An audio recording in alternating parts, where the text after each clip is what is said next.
The path of least resistance. Where does that lead? Misery? Does it create mediocrity? I'm here to tell you that it does. And you and your family deserve better. Misery and disappointment can become strangely comfortable. Human beings adapt, or what I call acclimate, to some sort of misery and disappointment. We settle into a pattern that keeps us comfortably miserable because the price of change feels too high. But the truth is, both paths require suffering. One path leads towards growth and opportunity. The other leads towards regret. And the debt of regret can become very hard to satisfy. So I'll say this one more time. The path of least resistance leads to regret. And that's what we're going to talk about today on Man vs. Marriage, the podcast.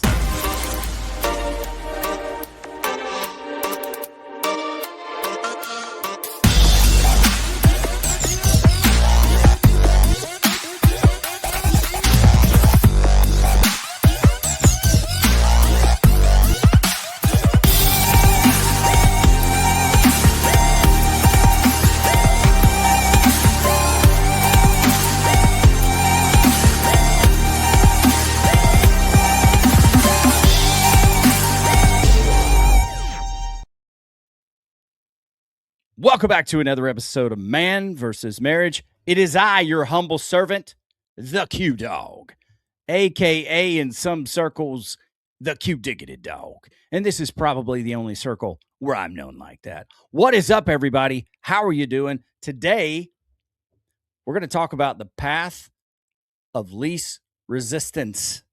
That's what you heard in my cold open today. And where does that lead? It doesn't only lead to regret, but it leads to mediocrity.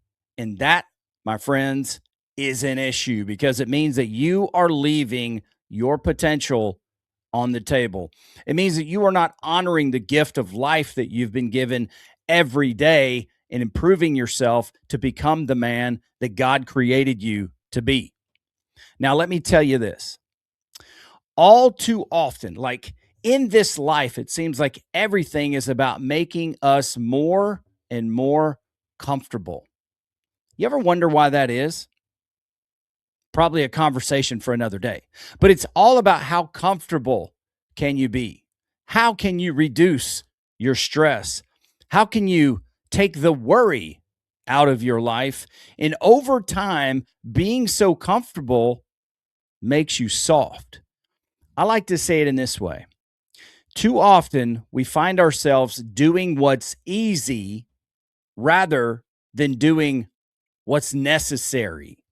And that leads us to mediocrity. We continue to drift. We justify why we don't need to do these things to live the example in front of our family. That might sound pretty harsh, and guess what? It is. How do I know this stuff? Because I used to be that man. So I can tell you with great conviction, the path of least resistance still has suffering in it, even though it feels like it does. You don't suffer as much right now. I'm going to read that cold open again because I want you to hear it for maybe a third time. Misery and disappointment can become strangely comfortable. It is so crazy how we start to surrender our authority as men. And when I talk about our authority, I don't mean we stop walking around telling everybody what to do because we're the master and commander of our ship. That's not what it is. Your authority is a conviction that you walk in as you are the leader of your home. If you got to walk around and tell everybody you're the leader, let me tell you, I'm going to key you in on a little secret. You're not the leader. But it's something that once you begin to surrender your authority, your family begins to lose trust in you, whether they talk about it out loud or not, because you are not a man that trusts himself. So how can a man who doesn't trust himself ask his family to trust him? It doesn't work out. And it says here, human beings adapt. And look, I've said this in other episodes, but it's such a shining example. For me, how long was it? 17 years I dealt with a bum knee. It got better and then it got worse. It got better and it got worse. And at 30 years old, the doctor said, if you weren't so young, I'd replace your knee today because of how much arthritis you have. So what did I do? I just adapted to the pain. And as I got older, like a decade went by, that knee started getting worse. And the next 5 years, that knee started getting to a point where it was like unbearable. And the year before I had my knee replaced, I was in so much pain, I couldn't even lay my leg flat in order to sleep because the pain was too much. So what did I do? I found ways to adapt to the pain. And you might say, well, Quincy, you just talked earlier about we're trying to be too comfortable. Well, let me tell you, chronic pain, you're not trying to just be comfortable. You're trying to get your life back. So those two worlds do not collide. In this instance, let's talk about my health. What got me to the point where I was almost 400 pounds? I was over 380 bills. It was the path of least resistance because I found myself in a place where I had become hopeless. I was tired of trying. I didn't believe it was possible. So I surrendered. I gave up. After I gave up, I said, you know what? I'm not going to worry about what I eat. I'm just going to let bygones be bygones. It'll be what it will be. And from there, I soared into the upper 300s. And I was incredibly unhealthy. And I had to come to the point and say, look, you have a wife, you have 8 kids, you've made promises, and you are not coming through for you. So at what point are you going to take your authority back? And that authority has to do with how you govern your life. What set of principles and values do you live by? So if you don't have that set of principles, if you don't have that set of values, and your words and your actions are not aligning, it's very likely that you are on the path of least resistance, and that is not going to lead you to becoming the man you promised that you would be. Why am I so intense about this? Because I know the value in being both. I know the feeling in being both. How do I know that? Because I used to be you. So I had to come to a point where I stopped doing what was easy and I needed to do what was necessary, even though it was uncomfortable, in order to become the man I wanted to be and for the greater good of myself and my family. And pain is involved when it comes to change. Pain is involved when it comes to growth. Suffering can be involved. But the fact is, whether it's the path of least resistance or the path to your purpose, there's going to be suffering either way. Let me get through this cold open again. Let me finish getting through that, I should say. We settle into patterns that keep us comfortably miserable. Isn't that a crazy thing? When I was working on this show, the phrase comfortably miserable sounded so familiar because that used to be me. We feel like the price of change is too high. I think one of the greats said this the best, Tony Robbins. We associate pain with the pain of what is this going to take rather than associating the greater pain of what happens if I don't take this action. I got to tell you, that changed my life completely.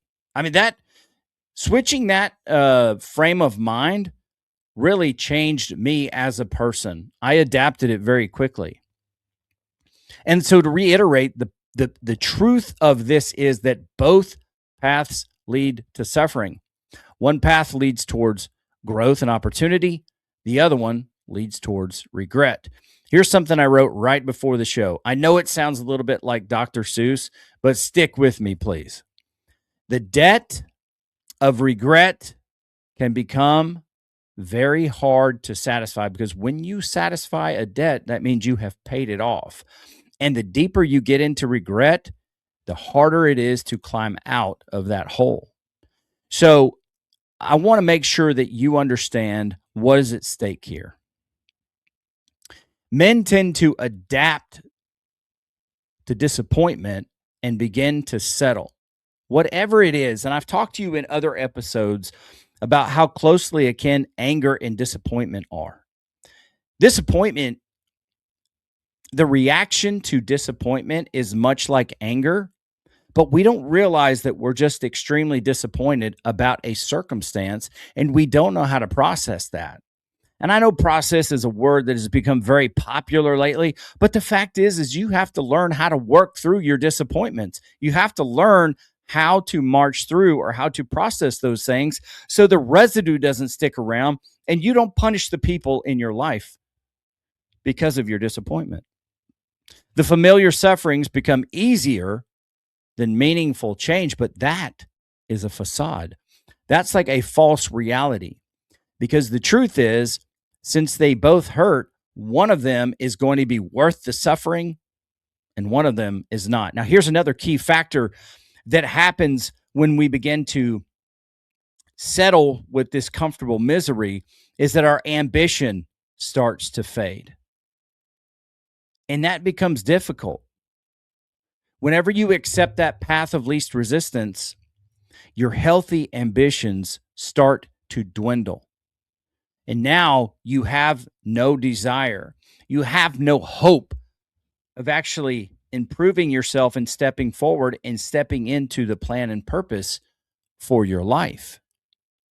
And I want to tell you this, life is about who you are becoming. I love what Ed Milet says. This is another thing that changed my life. He said, when I get to heaven and God or Jesus introduces me to the man I was supposed to be here on earth, I want to meet an identical twin. In the book of Ephesians, even though it may be slightly out of context, it talks about this. It talks about God preordained, or he created good works for you to walk in. See, he created a purpose and a plan for your life. You have an option whether to take action and walk in those things or not. And so there are people out there who are waiting on you to achieve these great things because you are there to make an impact on their life. The path of least resistance doesn't get you there. Life is about who you're becoming. Are you becoming the man you promised you would be on your wedding day?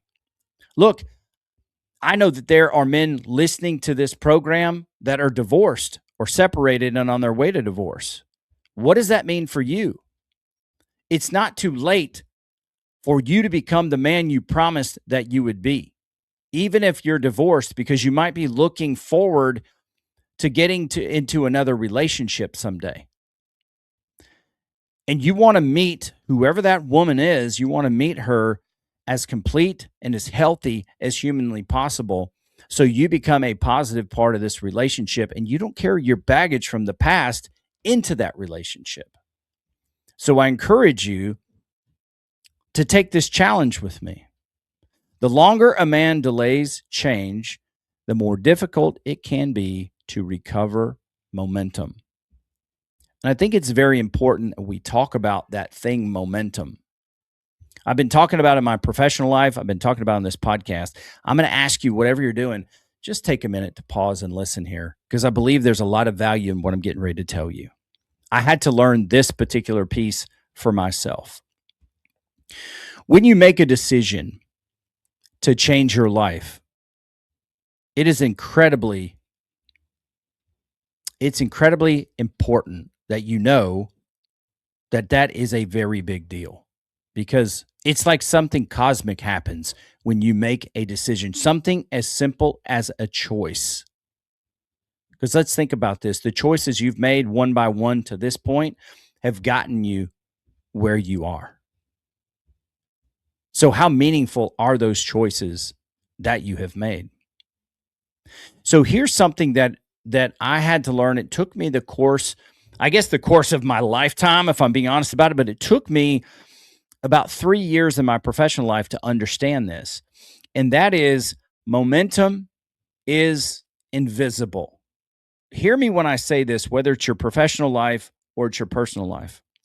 When you endeavor to do something different, you turn around and you start to move against the current. You're going to feel resistance. That's natural. You should feel that because you've been cruising the path of least resistance. Now you're going to turn around and start walking the other way. So what happens is you start to build momentum, but you can't see it because there's no tangible evidence that your life and the decisions you're making are changing. It's all an internal combustion. It's all happening on the inside. So that momentum starts to build. Every day you make a commitment and you make choices to become that new man. And you don't see it in the beginning. But the longer you stick to the process, the longer you stick to doing what you know to do, to doing what you know is right, the more momentum you begin to build. So it takes time for this momentum to build in such a way where you feel the wave and the payoff crash onto the beach. It takes time to build momentum. It is invisible in the beginning. And all too often, we will quit because we think nothing is changing, when in reality, we've quit too soon, so the momentum starts to regress. So the goal is to make choices and execute on those choices in spite of how you feel about it. We don't go according to our feelings when we are changing our life, when we are working towards becoming disciplined with our life, when we are working towards transformation. We must go on process. We must go on what the commitment is. And you are going to feel resistance because you're going against the grain. You're moving against the current. It's natural. And I want you to know this too. For too long, I used perfection as an excuse. I didn't know it until it became so evident in my life. You can use perfection as a reason to procrastinate. You can use perfection as a reason to quit. And so I had to fire perfection in my life. And it was incumbent upon me to adapt the principle of excellence, because excellence is achievable. It's not perfect, but it's achievable. So we set out every day to live a life of excellence, whether people are watching us or they are not. We set out to execute in the most excellent way we can, because we're going to do this whether we feel like we should or not, whether we're feeling the vibe that day or we're not. We are going to execute. It's a decision. It's a commitment to the process. And that is extremely important. So the question is here, what am I supposed to do about this? What if you find yourself right here? What if you're like, oh my Lord, this guy's talking about me? What are you supposed to do? So here I've got something very simple, very practical. I live by the KISS principle. Keep it super simple, although it can be pretty complicated sometimes. I'm going to narrow it down to 1, 2, 3, 4 words that start with the letter D. And the last word, man, I'm hung up on, so I might use both. Number 1, decide. Make a decision. When I made a decision in that living life by design and I found out who I was is not who I had to be, I made a declaration. And that declaration is, I am a new man. And you have to believe in things before you become things. You have to build internal credibility with yourself before you become something. You have to build trust back with you. It is a must. How do you do that? I can help you do that. So it starts with a decision. Make a choice. The next thing I'm going to ask you to do is I'm going to ask you to define where you are. Take some time to evaluate the man that you are. Observe yourself, not just when things are good, but when people talk to you and you start to overreact. Observe yourself. evaluate who you are and how you act. Number 3, design. This is when you decide who you want to be. You go through that funeral experience that I've talked about all too often. Maybe not often enough, but you design, who the heck do I want to be? And next, you demonstrate that with excellence. You go and you execute your plan. And I was caught up between the word demonstrate or deploy, because I want action out of you. I want consistent action.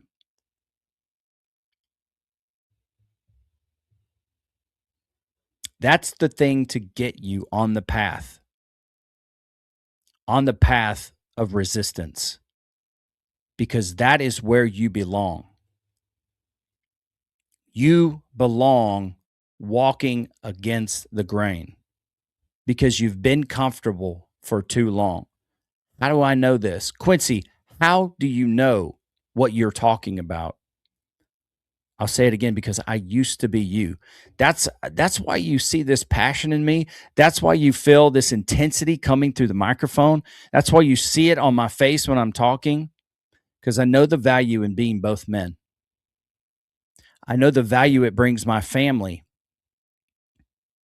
of being this new man, to my wife and to my children, and also in my professional life. I know the value of choosing what's necessary rather than what's easy. And we need more men in this culture, in this society, to do that on behalf of their families.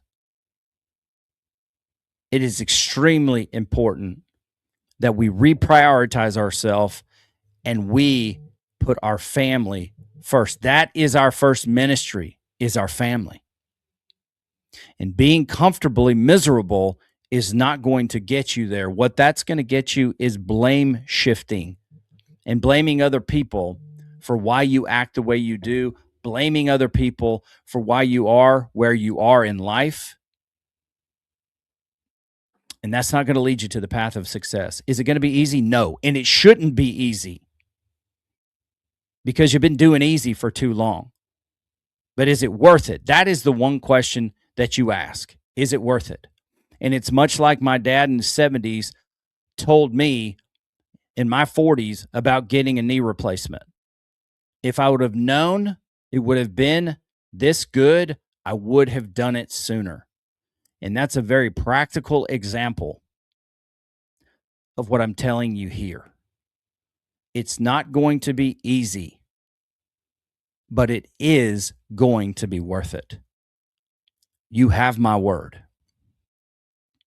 So let's look at this. The path of least resistance feels easier in the moment, but over time, it compounds into regret.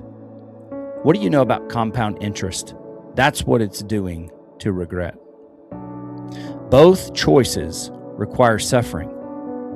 But the question is simple. Which suffering moves you closer to the man you want to become? That is the question I want to leave you with today. I want to remind you, if this is a path that you are willing to take, don't let perfection get in the way. As long as your intention is pure and your motivation is pure, you will begin to live a standard of excellence. It's what you do when nobody's looking. It's what you do when nobody's listening. And it's how you execute on a daily basis. It's what your convictions are, and you start to build those values, those principles, and those convictions. And it becomes a labor of love. So once again, if you find yourself there, make a decision. Define and evaluate who you are and what got you there. Take responsibility. The next is design. You want to design and define the man that you want to be. And then it comes down to demonstration. Go and demonstrate that. And you have to do it without wanting the attaboys. You have to do it without the attaboys in the beginning that so many of us need to feel affirmed. But you're here to do the work. You're here to do the work. And it is worth it, bro. I promise you, it is worth it. So now the ball's in your court. How can I help you? My name is Quincy Moran. My email, quincy@mvsmpodcast.com. Go check out quincymoran.com. Newly revamped. It's got all kinds of great information. Do you want me to come and speak where you are? You can look me up there. If you have a question, you have a comment, let me know how I can help you. Use that email address, quincy@mvsmpodcast.com. I'm interested to get your feedback on this. And I ask you this one last thing, or I will ask you this thing. Because this show has made an impact on you, will you share it with someone you think could benefit from it? Would you be so kind as to share this show? Would you be willing to rate and review this show so that we can grow this platform and we can continue to impact the lives of men around the world? I would greatly appreciate that. So that is all, guys. Thank you for being here. Thank you for listening. I'm looking forward to hearing from you. I want to hear your testimonies about how life is changing. It might get ugly before it gets better, but we're here to endure and to stay the course. All right, fellas, that is it for this episode of Man vs. Marriage. I'm your host, Quincy Moran, a.k.a. the Q-Dawg. And this is Man vs. Marriage, the podcast.